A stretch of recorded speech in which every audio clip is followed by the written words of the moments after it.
Hinamak na manugang. Kabanata 676. Bumalik na si Ding Yu. Nagulat si Alex Dixon, mula nang mawala si Ding Yu, nagpaalam na siya sa ilang puwersa, sinabi niya sa kanila na hanapin ang kinaroroonan ni Ding Yu at bigyan ng paliwanag ang kanyang asawa kahit anong paraan ang kanilang ginamit. Ngunit sa hindi malamang dahilan, gaano man kasensinang nag-imbestiga ang mga puwersang ito, talagang wala silang nakitang bakas ni Ding Yu. Para bang siya, isang buhay na tao, ay nawala sa mundo. Ngunit sa oras na ito, tumakbo si Ding Yu nang hindi nasaktan at gusto pa rin siyang makita. Ang bagay na ito ay kakaiba, gayunpaman, ang kalbo ang namamahala sa gawaing panseguridad ng pabrika ng parmasyutiko at tiyak na hindi magsisinungaling sa kanya. Tumango si Alex Dixon at sinabing, babalik ako kaagad, panoorin mo muna si Ding Yu. Pagkasabi noon ay agad niyang pinaandar ang sasakyan patungo sa pabrika ng mga pharmaceutical. Sa daan, si Alex Dixon ay napuno ng pagdududa. Ang pagkawala ni Ding Yu ay lubhang kakaiba, at tila nagdulot ito ng isang malaking organisasyon. Gayunpaman, mahirap na hindi maghinala sa kanyang biglaang hitsura. Makalipas ang 20 minuto, lumipad si Alex Dixon patungo sa pabrika ng parmasyutiko, bumaba siya ng sasakyan at naglakad patungo sa opisina. Ang pinto ng opisina ay sarado, at ang kalbo ay nakabantay sa pinto kasama ang kanyang mga tauhan. Nang makita niya si Alex Dixon, dali-dali siyang lumapit para salubungin ito. Boss Dixon, nasa loob si Secretary Ding. Sigurado ka bang si Ding Yu yan? Kumpiyansa na sinabi ng kalbo. Talagang totoo. Isang kagandahang tulad ni Secretary Ding, kahit nabulag ako, hindi ako maaaring magkamali. Tumango si Alex Dixon, totoo yun, si Ding Yu ay sexy at mapang-akit, at bawat galaw niya ay malandi.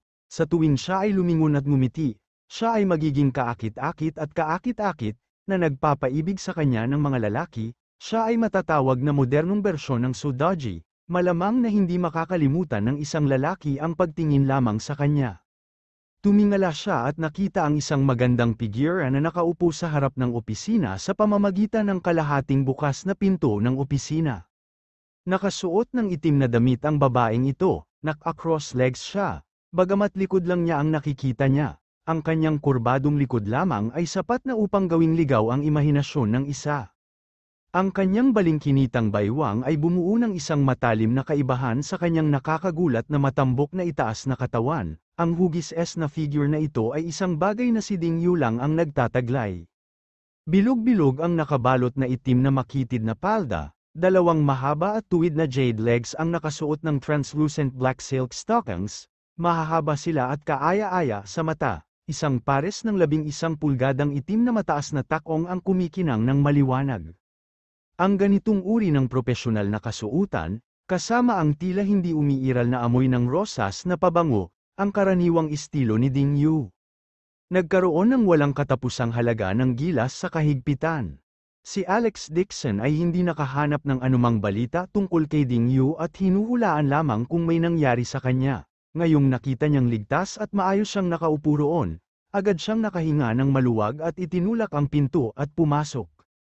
Secretary Ding, saan ka nagpunta kamakailan? Bago pa siya matapos magsalita, mabilis na tumalikod ang babaeng nakaupo sa bilog na stool at inulit si Dixon mo. Mabilis na gumalaw ang mahahabang binti nito at nagpalit ng posisyon sa harapan niya, na magkakapatong sa isang pares ng mahabang binti. Dahil sa pagkilos na ito, ang tingin ni Alex Dixon ay hindi sinasadyang tumangay pababa.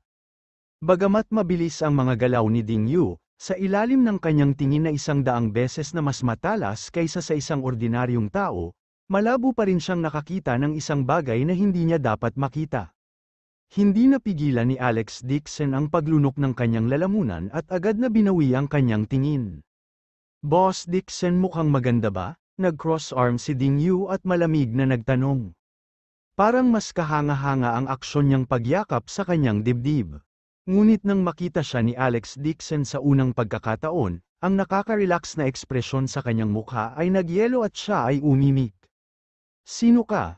Tumaas ang kilay ni Ding Yu at sarkastikong sinabi, Ding Yu, sobrang husay na sinilip ni Boss Dixon ang mga galaw ng kapatid ko, parang nung naging secretary mo ang kapatid ko. Hinayaan kanyang tingnang mabuti, di ba? Napabuntong hininga si Alex Dixon at maingat na sinabi, ikaw ang nakababatang kapatid ni Ding Yu. Ang babaeng nasa harapan niya ay kapareho ng mukha ni Ding Yu, at nakakaloka rin ang ganda niya. Gayunpaman, ang kanyang ugali ay walang katulad na malamig at madilim. Tila kahit tag-araw, ang kanyang katawan ay napapaligiran ng isang layer ng malamig na hangin. Tumayo si Ding Yu at naglakad ng 2 hakbang pasulong na naka-cross arms. Tumingala siya at malamig na sinabi, hindi ko inaasahan na hahanapin kita, tama? Sa oras na ito, nakabawi na si Alex Dixon mula sa kanyang pagkabigla. Ngumiti siya at pumunta sa likod ng mesa, ipinatong niya ang kanyang mga kamay sa desk. Hindi, kanina pa kita hinihintay, sinusundan mo ako mula Changshui County hanggang ngayon, at nagdala ka pa ng mga tao para guluhin ang vilya ko, kahit na nag-aksaya ng maraming oras, hindi mo pa rin ako kayang harapin, kung hindi ka pa rin magpapakita. Natatakot ako na ang puwersa sa likod mo ay maiinip din, tama? Isang kakaibang ekspresyon ang bumungad sa magandang mukha ni Ding Yu, pagkatapos natitigan siya ng ilang segundo, sa wakas ay nagsalita siya. Nalaman mo na ba ang tungkol sa akin? Hindi, umiling si Alex Dixon. Mas malakas ka kaysa sa kapatid mo. Hindi ka nahanap ng mga tauhan ko, ngunit hindi may tatago ang iyong chi. Walang pagkakamali, nararamdaman niya ito. Sa bangin ng talon sa Changshui County, pagkatapos niyang gamitin ang Sword Soul para patayin ang pulang sawa, ang figura ng babaeng nawala sa tuktok ng bangin sa isang iglap ay si Ding Yu. Matapos ang pag-atake sa vilya sa bahay, siya at si Uncle Lee ay sumugod sa bubong sa tapat. Nakita lang nila ang natitirang chi ng kabilang partido, si Ding Yu din yon. Ding Yu nakataas ang kilay, ibig mong sabihin, ang amoy ng pabango sa katawan ko. Tanong ni Uncle Lee, this reminds me that I should change my brand next time.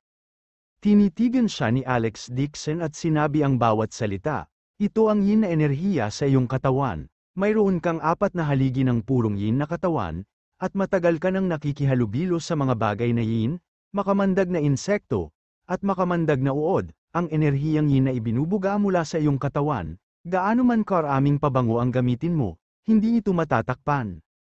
Matapos marinig ang kanyang sinabi, nanigas ang mukha ni Ding Yu, parang nanlamig ang mga mata niya. Muling ngumiti si Alex Dixon at sinabing, I think you also know that you will not live past 30 years old, you should not have many years left, tell me, bakit ka nagmamadaling hanapin ako? Don't tell sa tingin mo hindi ka na mabubuhay ng higit sa ilang taon nandito ka ba para kunin ang buhay ko para matapos mo ang misyon.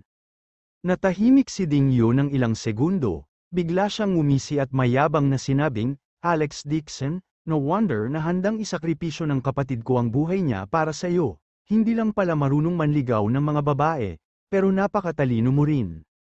Suyuin ang mga babae, nagkibit balikat si Alex Dixon at tumayo ng tuwid, aniya, I never co-king women, except for me, wife Jane Lewis, you came here to talk nonsense, sorry, my time is precious, kailangan ko pang magmadaling umuwi para maghanda ng hapunan para sa asawa ko. Nagluluto ka ng hapunan para sa asawa mo? Ang mga mag-aaral ni Ding Yu ay lumiit, na para bang siya ay labis na nabigla. She said in disbelief, Alex Dixon, based on your cultivation, you are already above ordinary people. You actually, uuwi para magluto. Walang pakialam na sabi ni Alex Dixon, oo, bukod sa pagluluto para sa asawa ko, naglilinis din ako ng kwarto, naglalaba, at gumagawa ng mga gawaing bahay. Ano ang kakaiba doon?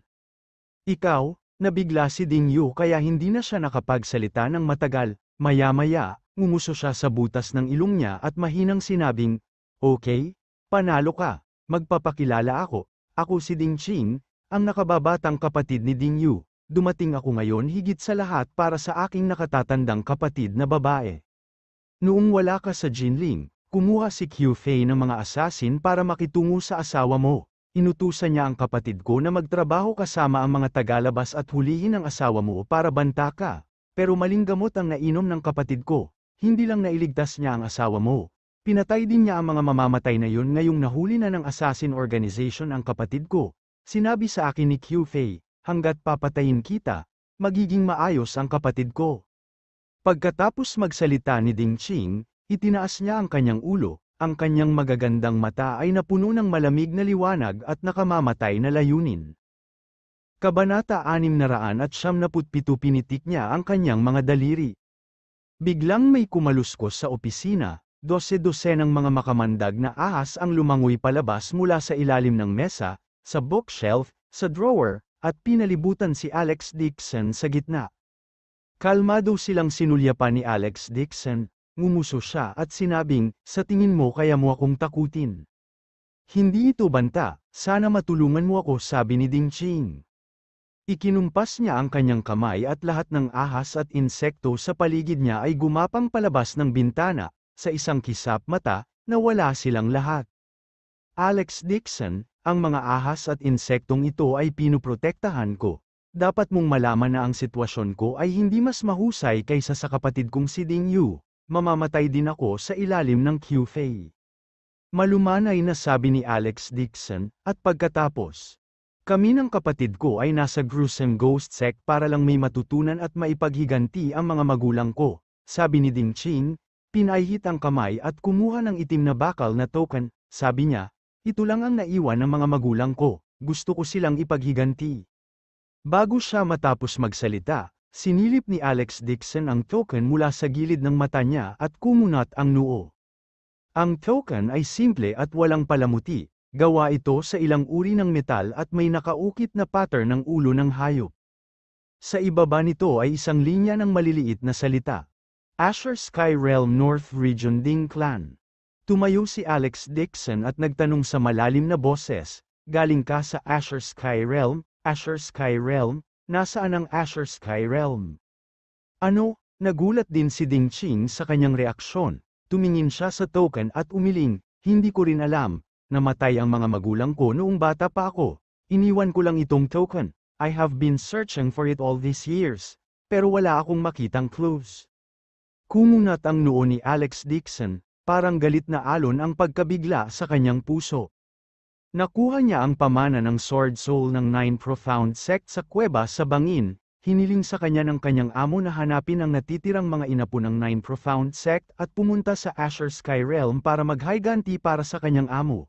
Pero ngayon, hindi na niya alam kung nasaan ang Azure Sky Realm. Tiningnan ni Ding Ching ang kanyang hitsura at sinabing, marahil kung mahanap mo ang aking nakatatandang kapatid na babae, maaari mong tanungin ang partikular na lokasyon ng Azure Sky Realm, mas alam niya kaysa sa akin.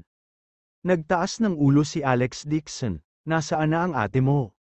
Saglit na nag-alinlangan si Ding Ching at nagsabi, hindi pa ako sigurado, may kakayahan ka ba talagang iligtas siya? Nakakulong ang kapatid ko sa isang lihim na lugar, kung may kaunting pagkakamali, mamamatay siya, hindi ako makapagbiro, ang kanyang kaligtasan. Malamig na sumangot si Alex Dixon at casual na nagsipilyo ng isang nakapaso na halaman sa mesa, walang pakialam niyang sinabi, ano sa palagay mo? Ang nakapaso na halaman ay orihinal na may maikling pine tree na tumutubo sa Peking bundok. Kadalasan, dinidiligan ito ni Ding Yu at inalagaan, ngunit pagkaalis niya, nalanta at namatay din ang maikling pine tree. Ngunit nang iunat ni Alex Dixon ang kanyang kamay upang suklayan ito, ang lanta at dilaw na maikling pine ay talagang naging berde sa bilis na nakikita ng mata. Ito ay sumibol ng mga bagong usbong at maging ang mga patay na lumot sa Peking burol ay muling naging berde. Ito ay naging mad-ulash na berde at makapal. Ang mas ikinagulat ni Ding Ching ay iyon. Isang maliit na ulap ng fog ang aktwal na nabuo sa Peking bundok. Sa isang kisap mata, umulan, na sinundan ng kulog at kidlat. Inabot muli ni Alex Dixon ang kanyang kamay at ikinaway ito, agad na kumalat ang ulap, at ang araw ay sumikat ng maliwanag. Ang microscopikong eksenang ito ay nagpapigil sa hininga ni Ding Ching, pagkaraan ng mahabang panahon, sinabi niya, alam kong hindi masama ang antas ng iyong paglilinang, ngunit ang lugar kung saan nakakulong ang aking kapatid ay isang magic formation, kahit gaano kataas ang iyong magic, maaaring hindi mo ito magagamit. Ang Jinling ay magsasagawa ng isang pambansang martial arts meet sa oras na yun. Ang ilang mga dayuhang eksperto ay dadalo din, sasabihin ko sa iyo ang lokasyon. Malamig na sabi ni Alex Dixon, bakit kailangan kong makinig sa iyo? Para sa akin, si Ding Yu ay isang empleyado lamang na may ibang puso, pansamantala, iniligtas niya ang aking asawa, ngunit ang mga merito ay pantay-pantay, magkapantay kami. Natigilan si Ding Ching at hindi niya inaasahan na magiging ganoon kalamig siya. Hindi niya maiwasang makaramdam ng galit. Alex Dixon, akala ko hindi ka malamig na tao, hindi ko inaasahan. Pinutol siya ni Alex Dixon, nasabi ko na maliban sa aking asawa at pamilya, ang buhay at pagkamatay ng iba ay walang kinalaman sa akin, kaya hindi kita kailangan tulungan. Naikayam ni Ding Ching ang kanyang mga kamao. Ang kanyang ekspresyon ay lubhang komplikado, nagsisi pa siyang ilantad ang kanyang pagkakakilanlan at hinanap si Alex Dixon. Kung hindi ka pupunta, mag-isa akong pupunta, tratuhin mo lang na parang hindi kita nakita ngayon. Pagkatapos magsalita ni Ding Ching, naggat ang kanyang mga ngipin at tumalikod para umalis. Siya ay walang katulad na galit sa kanyang puso. Naisip niya na si Alex Dixon ay katulad ng sinabi ng kanyang nakatatandang kapatid na babae, na malinaw na nakikilala sa pagitan ng pasasalamat at hinanakit, hindi niya inaasahan na talagang bibigwin siya nito. Habang naglalakad si Ding Ching sa pintuan, biglang tumunog ang boses ni Alex Dixon mula sa kanyang likuran. Sasali ako sa National Martial Arts Competition. Ano, pumayag ka? Nagulat si Ding Ching at kuminang ang kanyang mga mata. Malumanay na sinabi ni Alex Dixon, sasali ako sa kompetisyon ng martial arts, at pagkatapos ay sasabihin mo sa akin ang lokasyon at iligtas mo ang iyong kapatid. Pero huwag mong intindihin, hindi ko ito ginagawa para sa iyo, para sa asawa ko ito. Nakiusap sa kanya ang kanyang asawa na iligtas si Ding Yu kahit ano pa man ang mangyari, kung hindi ay makonsensya siya sa natitirang bahagi ng kanyang buhay. Isa pa, sa pagmamahal ni Helena sa pera gaya ng buhay niya. Kung hindi siya sasali sa martial arts competition, siguradong magmumukmok siya sa harap ng asawa mula umaga hanggang gabi. Bahagyang lumuwag ang malamig na ekspresyon ni Ding Ching at dahan-dahan niyang sinabi, Alex Dixon, salamat, hanggat iligtas ko ang aking kapatid, tiyak na tatanungin ko siya tungkol sa Azure Sky Realm at pagkatapos ay sasabihin ko sa iyo. Aalamin ko talaga kung ano ang gusto kong malaman. Tumayo si Alex Dixon at walang ekspresyon na sinabi, ayoko ng pinagbabantaan, paalisin mo ang mga tao mo sa Jinling at layuan mo ang pamilya ko, kung hindi man, kung mayroon man sa kanila, na wala ang isang hibla ng buhok, babayaran kita ng iyong buhay. Kalmado ang boses niya, pero hindi maiwasan ni Dante ang manginig, parang may lamig na pumasok sa kanyang gulugod. She gritted her teeth and said, huwag kang mag-alala. Karapatan ko pa rin silang utusan, hindi na sila magdudulot ng gulo sa pamilya mo. Pagkatapos sabihin yon, binuksan ni Ding Ching ang pinto at mabilis na lumabas. Sa labas ng pinto ay umalingaw-ngaw ang magagalang na boses ni Kalbo at ng iba pa. Secretary Ding, saan ka napunta sa panahong ito? Hindi sumagot si Ding Ching, dahan-daang umupo si Alex Dixon sa harap ng desk at nakasimangot. Hindi niya inaasahan na ang pamilya Ding ay nasa Azure Sky Realm, saan nga ba ang misteryosong lugar na ito? Habang nag-iisip siya ay nag-vibrate ang phone niya. Nang makita ni Alex Dixon na si Helena ang tumatawag ay agad na nagdilim ang mukha nito, wala siyang ganang sumagot. Gayunpaman, walang tigil ang pagring ng telepono na para bang hinihimok nito ang kanyang buhay. Mahigit 10 tawag sa telepono si Helena sa isang hininga. Hindi na nakayanan ni Alex Dixon, pinindot niya ang telepono at mabilis na sinabing, Ma, ano pong problema? Biglang nagmula sa telepono ang peking ngiti ni Helena, nagdulot ito ng goosebumps kay Alex Dixon. Sabi ni Helena habang kunwaring natatawa, Alex, nabalitaan na ni nanay ang tungkol sa martial arts competition, okay lang na sumama ka at sumali. Nakahanap na ng kaibigan si nanay at nagsumite na ng registration form para sa iyo. Sabi ng kaibigan ko pwede ka makakuha ng 100,000 yuan mula sa boxing ito ay mas mataas kaysa sa iyong sweldo sa trabaho. Ilang beses nang kumaibat ang mga kalamnan sa mukha ni Alex Dixon, sa wakas ay pinigilan niya ang pagnanasang durugin ang kanyang telepono. Alam niya ito, imposibleng walang pakialam si Helena sa pera. Para bang natakot siya na hindi siya pumayag. Mabilis na sinabi ni Helena, upang makapagparehistro para sa iyo, binigyan kita ng ilang libong yuan na regalo, Makakaasa ka na tiyak na makukuha mo ang pera. Mamaya, tatanungin ko ang iyong tatay na maglaga ng manok para sa iyong kalusugan. Pagkatapos tumawag, nag-isip si Alex Dixon ng ilang segundo at tinawag si Baldy. Pumunta at suriin ang sitwasyon ng martial arts competition na ginanap sa Jinling. Nagulat si Baldy, "Boss Dixon, gusto mong sumali? Matagal na akong hindi nag-e-exercise ng muscles and bones ko, mabuti pang lumuwag ang muscles at bones ko." Ilang segundong nag-isip ang kalbo at sinabing, "Nabalitaan ko na ang dating kampyon ay ang martial arts team mula sa Korea. Ang kampyon, si Kim Haonan, ay nagmula sa isang martial arts family sa Korea. Ang kanyang mga kamay na bakal ay nakakahati ng mga bundok at nakakabasag ng mga bato. Walang makakatalo sa kanya. Ipapadala ko ang impormasyon sa iyo mamaya." Kabanata 678 nang matapos siyang magsalita, tumawag si Jane Lewis. Kinaway-kaway ni Alex Dixon ang kanyang kamay at hinayaang bumaba ang kalbo. Pagkatapos, sinagot niya ang tawag ng asawa. Nang magkadugtong ang tawag, nanggaling sa telepono ang nag-aalalang boses ni Jane Lewis. "Alex, baliw talaga ang nanay ko. Pinapirma ka talaga niya sa martial arts competition." Ngumiti ng mapait si Alex Dixon at sinabing, "I know, kakatawag lang ni Mama. Hindi ko talaga alam kung ano ang iniisip ng nanay ko, hindi ka lang niya ipinarehistro, kundi hiniling niya kay Dad na ilipat ang TV sa ward. Gusto kanyang mapanood ng live broadcast gamit ang sarili niyang mga mata." Walang magawang sabi ni Jane Lewis. "Hindi lang yun, pinost din ito ng nanay ko sa kanyang WeChat Moments para i-announce ito sa mundo. Huwag mo siyang pakialaman, pagdating ng panahon, ayos lang basta hindi pumunta ka."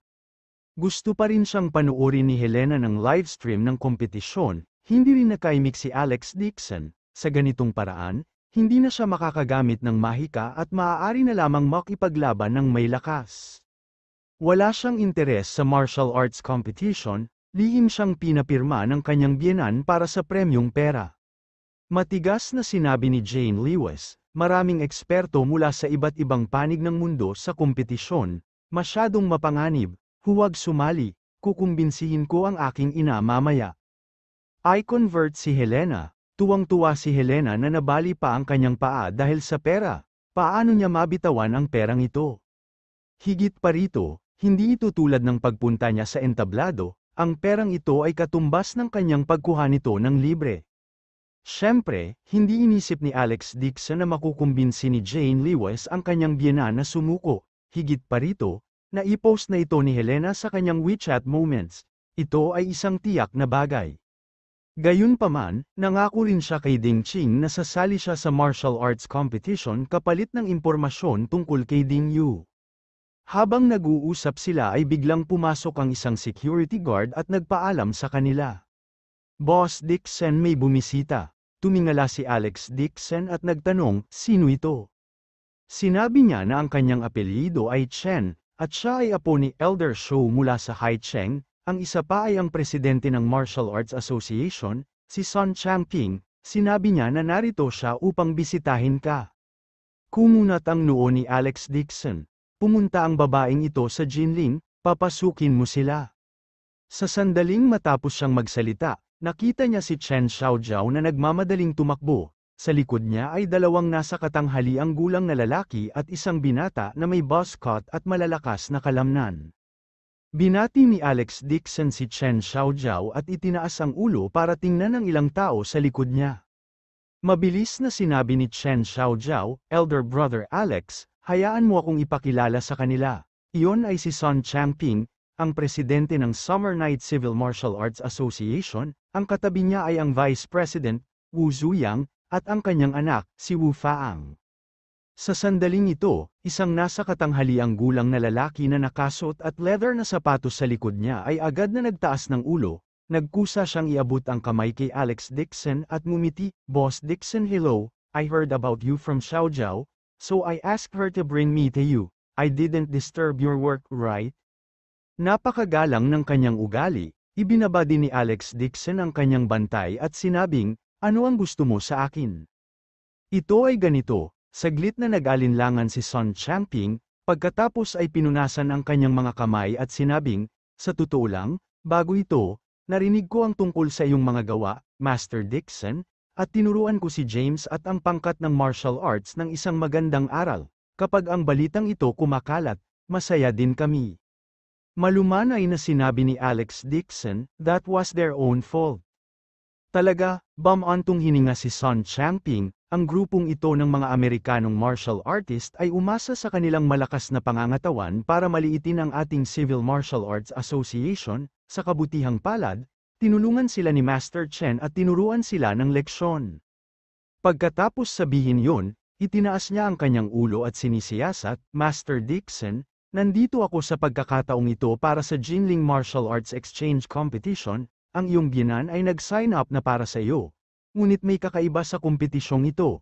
Kaya pumunta ako dito para pag-usapan ito. Anong espesyal dito? Sa sandaling natapos ni Alex Dixon ang kanyang tanong, galit na nagsalita si Chen Xiaojiao, na nasa tabi niya. Kuya Alex, kailangan mong ipaghiganti ang lolo ko. Natigilan si Alex Dixon. Anong nangyari kay Elder Shou? Sumasali rin ba ang lolo mo sa martial arts competition?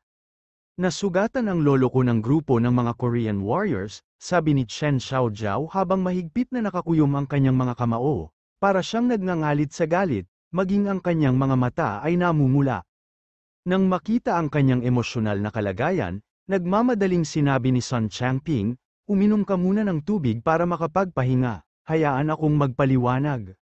With that, lumingon siya, bumantong hininga siya kay Alex Dixon at sinabing, pumunta ang Korea Martial Arts Team sa Jinling para lumahok sa kompetisyon. Ilang araw na ang nakalipas, nagsaya sila sa Haicheng at nag-away kapag sobra silang uminom sa bar, umaasa, sa kanilang mga numero, binugbog nila ang boss at ang mga bodyguard gayunpaman, mayroon ding ilang miyembro ng team na nasugatan ang kanilang mga kalamnan at buto, kaya tumakbo sila sa klinika ni Elder Shou upang magpagamot sa oras na yon. Si Lu Hangjian dumating ang klinika upang hanapin si Elder Shou para maglaro ng chess. Napakunot ang noo ni Alex Dixon nang marinig ito. Alam niya na madalas sumakay ng eroplano si Deputy Director Lu papuntang Haicheng para hanapin si Elder Shou na maglalaro ng chess, naging matalik na magkaibigan silang dalawa. Ngunit mas kilala niya ang masamang ugali ni Lu Hangjian kaysa sa iba, bukod dito, wala siyang pakialam sa buhangin sa kanyang mga mata. Talagang hindi niya gusto ang grupo ng mga dilag. Marahil ay magaan pa rin ang sasabihin ni Son Changping, sa eksena, siguradong nilipad ang bibig ni Lu Hangjian kung saan-saan at papagalitan ang mga gogeryo na yun hanggang sa dumura sila ng dugo.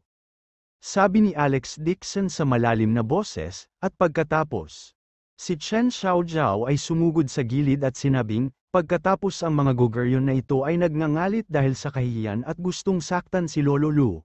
Pumunta ang aking lolo upang pigilan sila at sinabihan silang umalis sa klinika nang walang paggamot. Sinugatan pa nila ang aking lolo, sa that time, wala ako sa klinik kung hindi ko sila pinapatawad. Nang marinig ito, nagdilim ang mukha ni Alex Dixon, malamig niyang tanong, kumusta ang mga sugat ng dalawang matandang master? Tumingin si Son Changping kay Chen Xiaojiao at bumantong hininga. Ang mahabang buhay ng matandang master ay nagdusa lamang ng ilang mababaw na sugat, ngunit si Elder Lu ay malubhang nasugatan, ang kanyang kanang braso ay nabali, sa kabutihang palad, ginamit niya ang repairing ointment upang iligtas ang kanyang buhay, kung hindi, natatakot ako na hindi siya tumagal ng higit sa 1 linggo.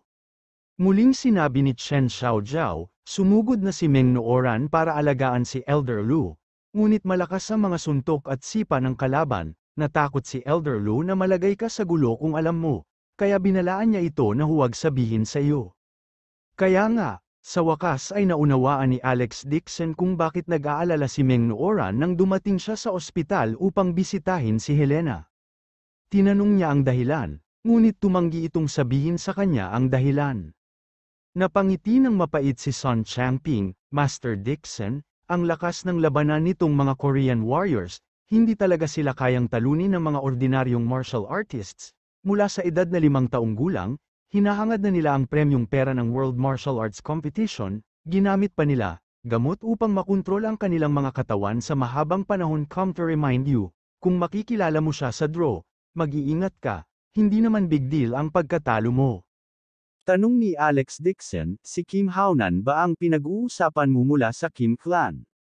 Kuya Alex, kilala mo rin ang taong ito? Agad na kinagat ni Chen Xiaojiao ang kanyang mga ngipin at sumigaw. Siya ang nanguna sa gulo sa klinika ng aking lolo. Nag-sign up na rin ako para sa kompetisyong ito. Kailangan ko siyang bugbugin sa entablado at bigyan siya ng ngipin para sa isang ngipin. Nakasali ka rin ba? Nagulat si Alex Dixon. Siyempre, kinawayway ni Chen Xiaojiao ang kanyang kamao at may galit na sinabi, gusto kong ipaalam sa kanya na may kabayaran ang pambubugbog sa aking lolo. Kuya Alex, hihintayin kita bukas sa pinto, haharapin natin sila, magkasama. Mabilis na sinabi ng binata sa tabi niya, Xiaojiao, huwag kang magalit, tutulungan kitang ilabas ang iyong galit, pagkaalis ng ilan sa kanila. Humakbang pasulong si Son Changping at sadyang nanatili sa likuran, nakita ni Alex Dixon na may sasabihin siya at nagtanong, Chairman Son, may gusto ka bang sabihin sa akin? Kabanata 700 nakasimangot din si Alex Dixon, para sa kapakanan ni Vice President Wu, hindi niya ito pinansin, hindi niya akalain na ganito pala ang init ng ulo at mayabang nitong batang ito. Sa oras na ito, si Chen Xiaojiao ay agad na hindi nasisiyahan. Sinigawan niya si Wu Faang, ano ang ibig mong sabihin? Huwag magsalita ng walang kaparikon kung hindi mo naiintindihan. Ako, si Kuya Alex, ay 100 beses na mas mahusay kaysa kay Zhao Yingqi. Xiaojiao, sa tingin mo ba mukha siyang martial arts practitioner? Kung sasali si Zhao Yingqi sa kompetisyon, siguradong maniniwala ako na makapasok siya sa top 3. Pero ano ang binibilang ng batang ito? Siya wala man lang 2 pirasong karne. Natatakot ako na siya ay paalisan sa entablado ng mga tao ng pamilya Kim. Sa oras na ito, nagsalita si Alex Dixon sa patag na tono. Be polite with your words, for the sake of Chairman Son, I'll spare your life for the time being. Ha? Iligtas mo ang buhay ko, biglang sumigaw si Wu Faang sa labis na paraan. Lahat. Tingnan natin kung ano ang tingin sa atin ng lalaking ito. Napakayabang niya, hindi niya alam ang kalawakan ng langit at lupa. Sa sandaling ito, sumugod si Chairman Son at pinandilatan si Wu Faang, saway niya, Wu Faang, huwag kang bastos kay Master Dixon, humingi ka agad ng tawad sa kanya. Galit na sinabi ni Wu Faang, Uncle Son, hindi ko maintindihan, mukhang mayroon siyang kakayahan na karapat-dapat sa iyong paggalang. Wu Faang, narinig mo ba yon? Hiniling ko sa iyo na humingi ng tawad. Si Chen Xiaojiao ay malamig din ang mukha. Xiaojiao, ako, sinabi ni Chairman Son sa malalim na boses, kung hindi ka hihingi ng tawad, babawiin ko ang iyong kwalipikasyon para lumahok sa kompetisyon ngayon. Naninigas ang mukha ni Wu Faang at namilipit ang kanyang mga kalamnan. Hindi biro ang pagbawi sa kanyang kwalipikasyon para sumali sa kompetisyon. Gusto niyang gamitin ang pagkakataong ito para gumanap ng maayos sa harap ni Chen Xiaojiao. Pansamantala niyang pinigilan ang kanyang selos at atubiling gustong humingi ng tawad. Biglang, nakita ni Wu Faang ang kamay ni Chen Xiaojiao na aktwal na nakahawak sa braso ni Alex Dixon, isang matinding selos ang pumasok sa utak niya. Dahil sa sobrang selos, agad siyang sumigaw, Linang apelyido, bastard, layuan mo si Xiaojiao, basura ka. Sa tingin mo ba karapat-dapat kang makasama si Xiaojiao? Hinihintay ni Pangulong Son si Wu Faang na humingi ng tawad, ngunit hindi niya inaasahan na papagalitan siya ni Wu Faang sa mismong lugar. Galit na sigaw niya, Wu Faang, ikaw, lumabas ka sa venue. Kung gusto mong lumabas, dapat siyang lumabas. Kinagat ni Wu Faang ang kanyang mga ngipin, sa anumang kaso, naibuhos na niya ang lahat ng pagkukunwari ng kabaitan. Wala siyang pakialam. Ang tatay ko ang pinakamalaking sponsor ng Martial Arts Association, nag-invest siya ng higit sa 40 milyon ngayong taon. Son Changping, wala kang karapatang sabihin sa akin na mawala ako. Ikaw, simple ka lang. Galit na galit si Pangulong Son kaya naging asul ang kanyang mukha. Hindi siya makapagsalita at halos sisabog na ang puso niya sa galit. Ngunit ang Martial Arts Association ay isang sibil na organisasyon, at maaari lamang itong mapanatili sa pamamagitan ng sponsorship funds mula sa lahat ng panig, ngunit hindi siya binigyan ni Wu Faang ng mukha sa harap ng lahat. Kaya galit na galit si Son Changping na tumitibok ang kanyang mga templo, ngunit wala siyang magawa. Sa sandaling ito, isang malamig na boses ang biglang tumunog. Wala siyang karapatan. Ako, iniangat ni Wu Faang ang kanyang ulo at sinigawan si Alex Dixon, Sa tingin mo matatalo mo siya, ikaw? Bago pa siya makatapos, nakita niyang itinaas ni Alex Dixon ang kanyang paa at sinipa siya. Bago pa makapag-react si Wu Faang, pinalipad siya ng sipa, nakaramdam siya ng matinding pananakit sa ibabang bahagi ng kanyang tiyan. Ang kanyang katawan ay parang kanyan, gumuhit ng parabola sa hangin, lumipad siya ng 7 o 8 metro ang layo at lumapag sa lupa na parang sandbag, ilang beses pa siyang gumulong bago huminto. Natigilan at natahimik ang paligid.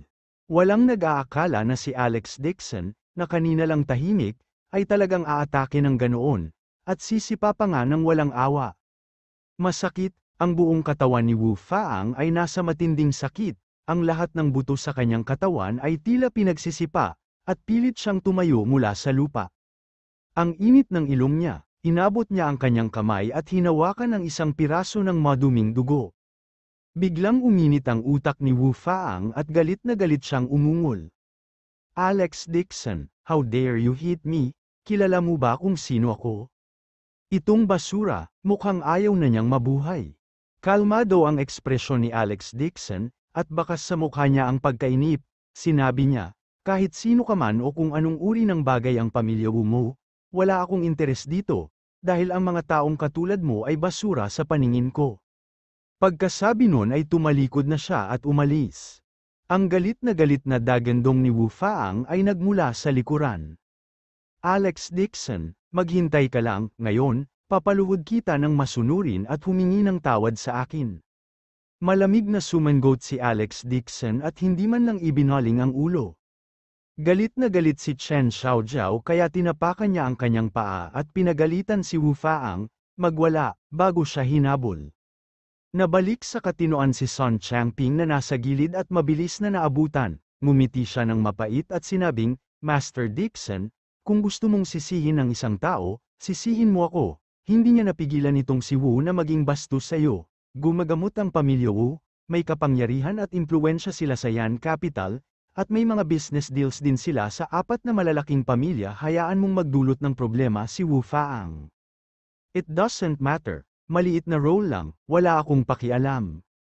Habang naglalakad si Alex Dixon, nagsalita siya ng hindi lumilingon.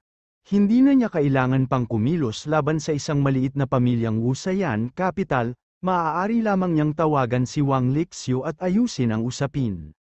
Sa labas ng dojo, pinunasan ni Wu Faang ang dugo sa kanyang mukha at nagngangalit ang kanyang mga ngipin. Fuck, kailangan kong ipaalam sa iyo kung paano isulat ang salitang tatay. Hindi lang ang lalaking ito na pinangalanang Dixon ang manugang ng Lewis family of Jinling, ni hindi niya inilagay sa kanyang mga mata ang Lewis family of Jinling. Ito ay isang maliit na kumpanya ng konstruksyon, at ang ranggo nito sa bansa ay wala. How dare he be so arrogante, sa kapangyarihan ng kanyang ama, napaluhod niya sa lupa ang patriarch ng Lewis family at tinawag siyang tatay. Sa sandaling ito, nagmamadaling bumaba si Wu Zuyang sa isang itim na Mercedes-Benz, nahuli siya. Dad, nagningning ang mga mata ni Wu Faang, agad siyang sumugod at tumawag, ngayon lang talaga ako sinabihan ni Sun Changping na mag-scram, mabilis na bawiin ang sponsorship money, at silin na yun. Bago pa siya makatapos, sumimangot si Wu Zuyang, ano Dixon, ilang beses ko na bang sinabi sa'yo, kailangan mong maging magalang kay Mr. Dixon. Siya, bakit ako magiging magalang sa ganyang talunan? Si Wu Faang ay may galit na ekspresyon. Pinalipad siya sa pamamagitan ng sipa ni Alex Dixon, at nagkaroon pa siya ng nosebleed. Sinabihan talaga siya ng kanyang ama na igalang si Alex Dixon. Ngayon lang napansin ni Wu Zuyang ang mga bahid ng dugo sa mukha ng kanyang anak. Kumunat ang noo niya. Ano ang nangyayari sa iyo ngayon? Hiniling ko sa iyo na gumanap ng maayos sa harap ni Mr. Dixon at subukang bumuo ng isang magandang relasyon sa kanya. Ikaw ay nasa isang kahabag-habag na kalagayan, kung si Mr. Dixon ay walang magandang impresyon sa iyo, paano kita dadalhin sa Jiang family para pag-usapan ang negosyo sa hinaharap? Natigilan si Wu Faang, ang Jiang family sa Yan Capital ay isa sa 4 na malalaking pamilya. Ano ang kinalaman nito kay Alex Dixon? Siya ang direktor ng National Clinic, ang bagong binuo na gamot ay nagtatrabaho sa Jiang's at itinatag pa ang joint ventures. Ang Jiang's ay sumusunod sa kanyang mga utos, sabihin mo sa akin, bakit ako dapat? Sabi ni Wu Zuyang, nakaramdam ng labis na kalungkutan sa kanyang puso. Noong una, ang isang maliit na kumpanyang tulad niya ay hindi kwalipikadong talakayin ang mga karapatan sa pamamahagi ng bagong gamot sa Jiangsu. Ngayon, gusto niyang makipagrelasyon kay Alex Dixon, ngunit hindi niya inaasahan na muli niyang ipapahiya ang kanyang anak. Natigilan si Wu Faang, "Tay, sabi mo itong si Dixon ang hepe ng National Clinic, nagbukas pa siya ng kumpanya sa Jiangsu." Nagpanik siya, bago ito, hindi niya alam na ang isang tulad ni Alex Dixon ang magiging pinuno ng National Clinic, at ang Jiangsu ay magugustuhan siya. Sa pagtingin pa lang sa mga damit ni Alex Dixon, hindi ito umabot sa mahigit 500 yuan, hindi rin siya mukhang mayaman. Higit pa rito, paano magiging matrilocal na manugang ang isang mayamang lalaki para sa isang maliit na pamilya tulad ng Liwas family? Pagtingin sa kanya, sumimangot si Wu Zuyang, "Ano? Sinaktan mo ba si Mr. Dixon?" Ay nakipag-away lang ako sa kanya." Takot na takot si Wu Faang kaya namutla ang mukha, nauutal siya sa nangyari kanina. Bastos, bago matapos ang pakikinig ni Wu Zuyang, nagalit siya kaya sinampal niya ito. Lumabas ang mga asul na ugat sa kanyang noo. Ito ay isang magandang pagkakataon, at lahat ng ito ay sinira ng kanyang anak. Sinampal si Wu Faang, at tinakpan niya ang kanyang mukha, hindi naglakas loob na gumawa ng ingay. Kung guluhin niya ang partnership sa Jiang family, ang pagkawala ng utos ng pamilya Wu ay hindi isang maliit na bagay. Galit na galit si Wu Zuyang, hindi pa rin niya mailabas ang galit matapos ang sampal, na may madilim na mukha. Sumigaw siya, pumasok ka kaagad at humingi ng tawad kay Mr. Dixon, tingnan natin kung may pagkakataon pa para tabyusin ang sarili niya. Dahil doon, pumasok siya sa dojo, umaasang maipahayag ang kanyang nararamdaman sa pamamagitan ng relasyon ni Sun Changping.